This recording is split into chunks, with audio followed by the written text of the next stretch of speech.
Some viewers may find the following video disturbing. Viewer discretion is advised. Pass it, Squeaks!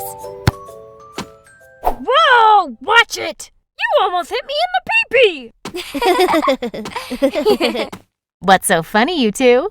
He said pee-pee. Do you notice that when you say pee-pee, you giggle, but when you say penis, you say it in a serious voice? I never noticed that before. Some children and adults feel uncomfortable when they talk about their private parts. Okay. So they make up cute or funny names for them. What's one for a girl's private parts? Vajayjay! But what does Scoops mean when he says vajayjay?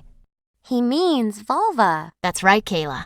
It's important to use the proper words for our private parts. Why? Because our private parts are just as amazing as our hearts, lungs, brains, or any other of our amazing body parts. But our hearts pump blood, our lungs breathe, and our brains think. All our private parts do is pee! That's not entirely true, Scoops. It is true that a person pees or urinates through a hole called the urethra in the penis. Does everyone have a urethra? They do. It can be harder to see, but girls have a tiny hole in the front of the vulva where urine comes out from their urethra. Urination is actually very important. It helps us get rid of waste, stuff our body doesn't need. Hey, how come my penis gets big sometimes and points up in the air? That's called an erection. Sometimes I touch my penis because it feels good. Sometimes, when I'm in my bath or when Mom puts me to bed, I like to touch my vulva too. You have a clitoris there, Kayla, that probably feels good to touch the same way Keith's penis feels good when he touches it. But have you ever noticed that older kids and grown-ups don't touch their private parts in public? They don't? That's right, Keith. It's okay to touch yourself and see how different body parts feel, but it's best to only do it in private. Well, if private parts are so special, why do you cover them up? Because they are private, silly. That's right, Kayla, because they are private. Hey, Squeaks, pass it. Wait! Okay, I'm ready! Why? Why are you making all the decisions for them? So that's the trouble. I'm not sure. I'm not the right person to make the decision, but should that be made or not? Like, what do I do when I need to do something?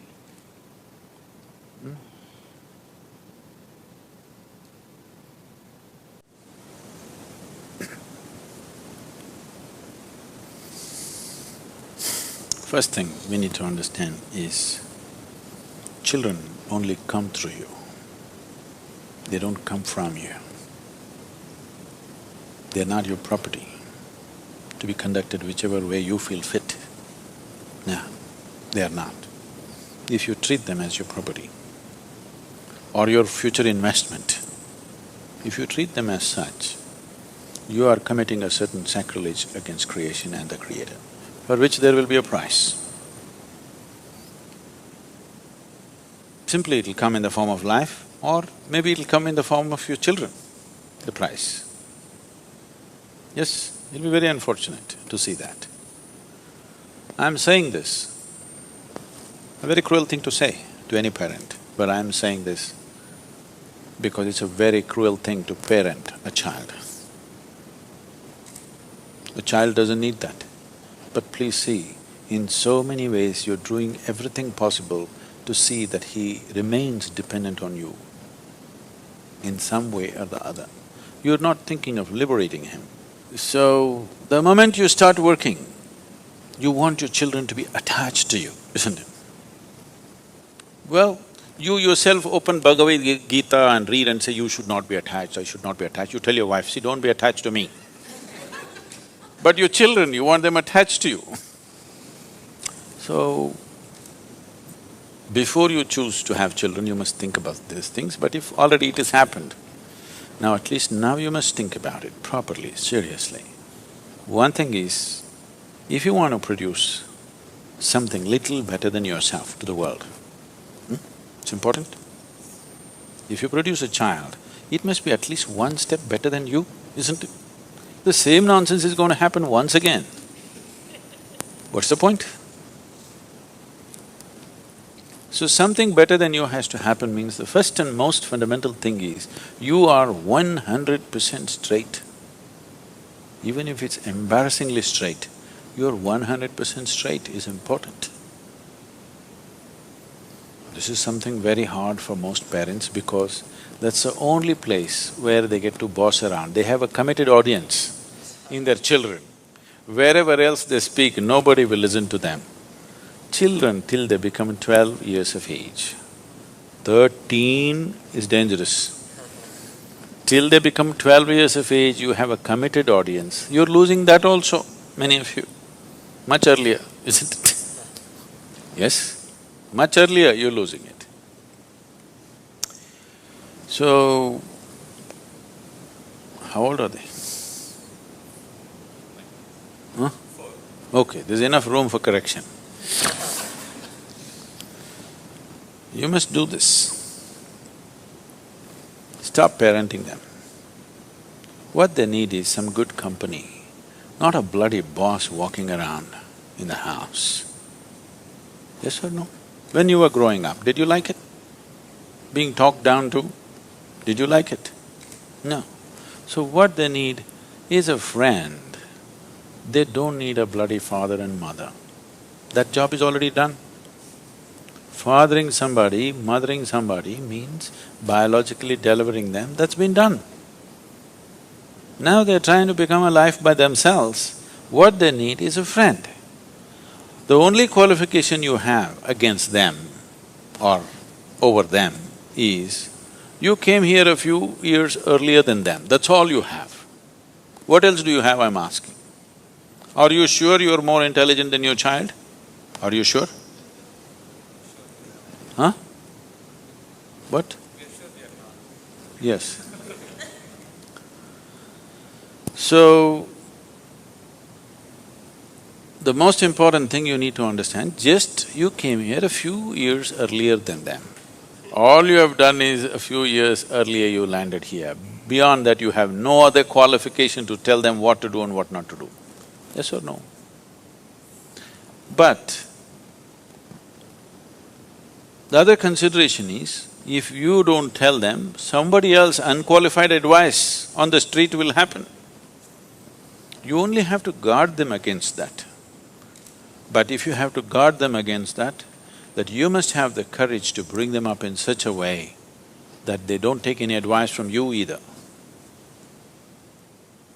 You say, what I say you must listen, but don't listen to your friend. He's telling you to take a drug, don't listen to him.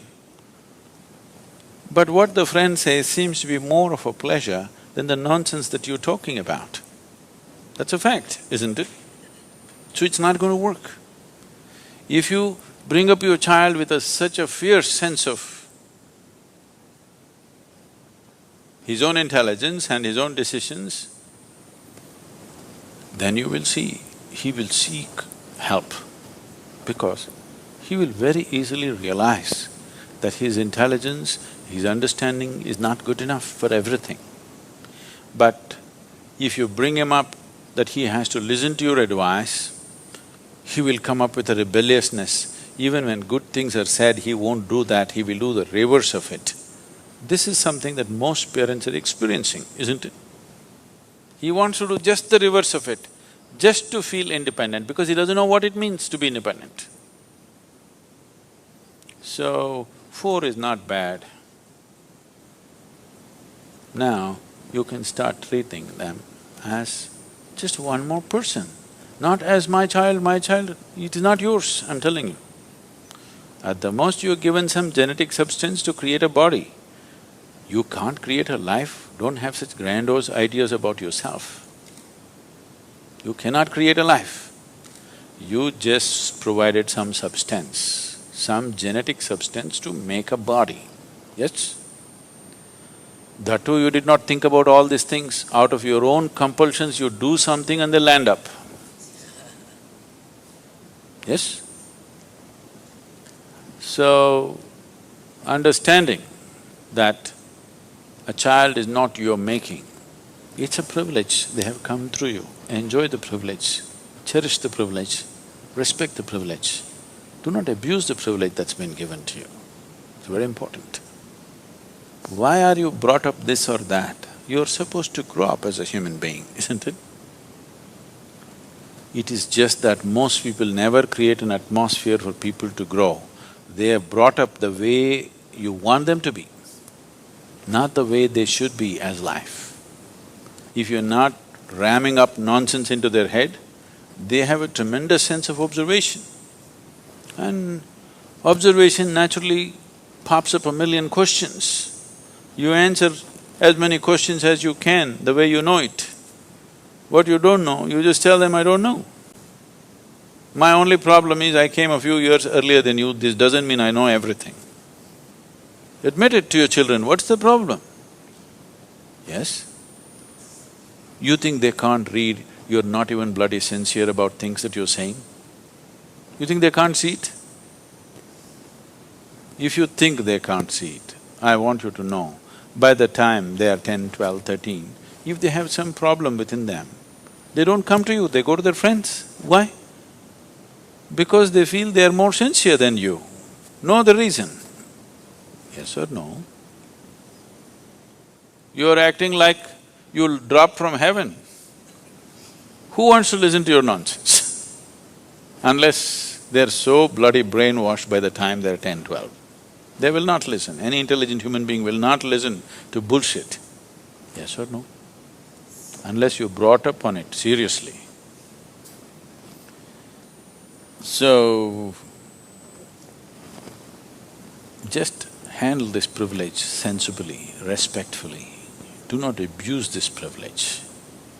Just you have to protect them from wrong influences. Rest, leave them free. If you think they will anyway go wrong, that must be your own self-knowledge. You're so sure of yourself, my children bound to go wrong. Just protect them from… you have to protect them a little bit from wrong influences.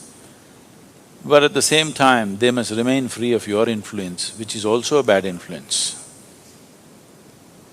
I'm saying, if you show that what you're doing is of real worth and you're willing to invest your life in that, why would your children not invest their life in it? If you don't show that commitment, if you do not show that involvement with life and you're expecting them to become wonderful whatever, no, it will not happen. And they don't listen to what rubbish you say, they're observing what you do and how you are, isn't it? So if you want to raise children, please raise yourself. Don't worry about the children, just raise yourself into a wonderful human being, make yourself that. It will reflect. It cannot go wrong. But there's no guarantee. Like in everything in life, there's no guarantee because there may be some other stronger influence on the street side, isn't it?